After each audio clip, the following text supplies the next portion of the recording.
আসসালামু আলাইকুম। আজকে আমাদের আলোচনার টপিক থ্রেট অ্যান্ড অ্যাবর্শন এবং প্রথমেই আমরা থ্রেট অ্যান্ড অ্যাবর্শনের ডেফিনেশন নিয়ে জানব। ডেফিনেশনে কি বলা আছে? It is a clinical entity where process of miscarriage has started but has not progress to a state from which recovery is impossible. এটা এখানে কি বলেছে যে একটা ক্লিনিক্যাল কন্ডিশন যেখানে অ্যাবর্শন মানেই হচ্ছে মিসক্যারেজকে আমরা অ্যাবর্শন বলতে পারি। That means where process of miscarriage has started, এমন একটা ক্লিনিক্যাল অবস্থা যেখানে অ্যাবর্শনের প্রসেসটা শুরু হয়ে গেছে কিন্তু এমন পজিশনে চলে যায়নি যেখান থেকে রিকভারিটা ইম্পসিবল। দ্যাট মিন্স এটার অ্যাবর্শনের প্রসেস শুরু হয়ে গেছে এমন একটা কন্ডিশন যে কন্ডিশনে অ্যাবর্শনও হতে পারে, অ্যাবর্শনের দিকেও চলে যেতে পারে, আবার সে রিকভারিও করতে পারে। I repeat, threat and abortion হচ্ছে এমন একটা কন্ডিশন যেখানে অ্যাবর্শনের প্রসেসটা শুরু হয়ে গেছে, এই যে এখানে ব্লাড যাচ্ছে, অ্যাবর্শনের প্রসেসটা শুরু হয়ে গেছে কিন্তু সেই জায়গা থেকে অ্যাবর্শনও হয়ে যেতে পারে, আবার রিকভারিও হতে পারে, কিন্তু একটা রিস্ক থেকে যায়। এটাই হচ্ছে থ্রেট অ্যান্ড অ্যাবর্শন, মানে ভয়ানক একটা অ্যাবর্শন। তো এই অ্যাবর্শন আরেকটু ভালো জানতে পারবো যে সংজ্ঞাটা যে আসলে কি বুঝিয়েছে, যেটার fate. That means threat and abortion যদি কারো হয় সেই কন্ডিশন থেকে কি হতে পারে। কন্টিনিউয়েশন অফ প্রেগনেন্সি হতে পারে, যে বলেছি যে এমন একটা স্টেট যেটাতে অ্যাবর্শনও হতে পারে আবার প্রেগনেন্সি কন্টিনিউয়েশনও হতে পারে, যার কারণে প্রথমে বলেছি থ্রেট অ্যান্ড অ্যাবর্শনের ফেটে কন্টিনিউয়েশন অফ প্রেগনেন্সি হতে পারে আবার অ্যাবর্শনও হতে পারে। সেটা মিসড অ্যাবর্শন হতে পারে, ইনএভার্টেবল অ্যাবর্শন হতে পারে, আবার ইনকমপ্লিট অ্যাবর্শনও হতে পারে।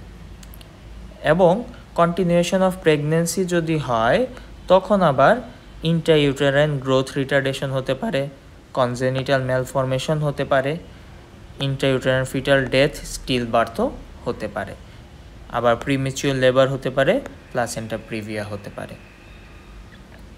এটা হচ্ছে থ্রেট অ্যান্ড অ্যাবর্শনের ফেট এবং ডেফিনেশন নিয়ে আমরা একটা সামারি করলাম। এখন আমরা থ্রেট অ্যান্ড অ্যাবর্শনের ক্লিনিক্যাল ফিচার জানবো, থ্রেট অ্যান্ড অ্যাবর্শন হলে কি ইনভেস্টিগেশন করতে হয় সেটা জানবো, তার ট্রিটমেন্ট প্ল্যান কি সেটা জানবো, এবং ট্রিটমেন্ট দেওয়ার পর সে কিভাবে ফলো আপে আসবে সেটা জানবো। এবং ক্লিনিক্যাল ফিচারকে আমরা আবার দুটো ভাগে ভাগ করেছি, সে কি সিমটমস, সাইন অ্যান্ড সিমটমস নিয়ে আসবে এবং তার এক্সামিনেশন ফাইন্ডিংস কি পাওয়া যাবে। তার সিমটমস হবে পারভেজাইনাল ব্লিডিং, এবং আমি যদি উপরের চিত্রটা দেখাই তাহলে এখানে এই চিত্রটা হচ্ছে একটা থ্রেট অ্যান্ড অ্যাবর্শনের ফিগার। তো এই ফিগারে দেখা যাচ্ছে যে ব্লাড লস হচ্ছে, পারভেজাইনালি ব্লাড লস হচ্ছে, এবং এটাই হচ্ছে প্রাইমারি সাইন অ্যান্ড সিমটমস। এবং সাথে অ্যাসোসিয়েটেড পেইন থাকতে পারে, যে পেইনটা হচ্ছে ইউজুয়ালি পেইনলেস বাট ডাল একটা পেইন লোয়ার অ্যাবডোমেনে থাকতে পারে। এবং এক্সামিনেশনে আমরা কি ফাইন্ডিংস পাবো, এখানে বলা আছে যে আলট্রাসোনোগ্রামের সুবিধা যদি অ্যাভেলেবেল থাকে তাহলে আমরা পেলভিক এক্সামিনেশন অ্যাভয়েড করব, কারণ পেলভিক এক্সামিনেশন করতে গেলে সেখান থেকে ব্লিডিং হওয়ার একটা চান্স থাকে, এবং যেহেতু থ্রেট অ্যান্ড অ্যাবর্শন যে কোনো সময় অ্যাবর্শন হতে পারে বা অ্যাবর্শনের একটা রিস্ক থাকে, তো যার কারণে পেলভিক এক্সামিনেশন বা ভ্যাজাইনাল এক্সামিনেশন করা হয় না। তো পেলভিক এক্সামিনেশন কি আছে এটা আমরা একটু দেখে নেই। একটা হচ্ছে স্পেকুলাম এক্সামিনেশন, যেটা একটা যন্ত্র দিয়ে বা একটা ইনস্ট্রুমেন্ট দিয়ে করা হয়, এবং আরেকটা আছে ডিজিটাল এক্সামিনেশন। স্পেকুলাম এক্সামিনেশনে আমি আগে চিত্রটা একটু দেখাই। এটা হচ্ছে স্পেকুলাম। এই স্পেকুলাম ভ্যাজাইনাল ওরিফিস দিয়ে এন্ট্রি করিয়ে এটা দিয়ে সার্ভাইকালের অস, ঠিক এই পয়েন্টে সার্ভাইকালের অস থাকে, এক্সটার্নাল অস, এই অসটাকে দেখা হয়, এবং এটা হচ্ছে সেই স্পেকুলাম। তো এই স্পেকুলাম দিয়ে ব্লিডিং দেখা হয়, এক্সটার্নাল অসে কোনো ব্লিডিং আছে কিনা, এবং এটা ডিফারেন্সিয়াল ডায়াগনোসিস কি হতে পারে, একটোপিক প্রেগনেন্সি এবং মোলার প্রেগনেন্সি, কারণ একটোপিক প্রেগনেন্সি এবং মোলার প্রেগনেন্সিতেও ব্লিডিং হয়। এক্সটার্নাল অসে আমরা স্পেকুলামে যদি দেখি তাহলে ব্লিডিং হয়। দ্যাট মিন্স স্পেকুলামে যদি আমরা এক্সটার্নাল অসে ব্লিডিং দেখি তাহলে আমরা তিনটা ডিডি ভাবতে পারি। এটা হচ্ছে threat and abortion, ectopic pregnancy এবং মোলার প্রেগনেন্সি।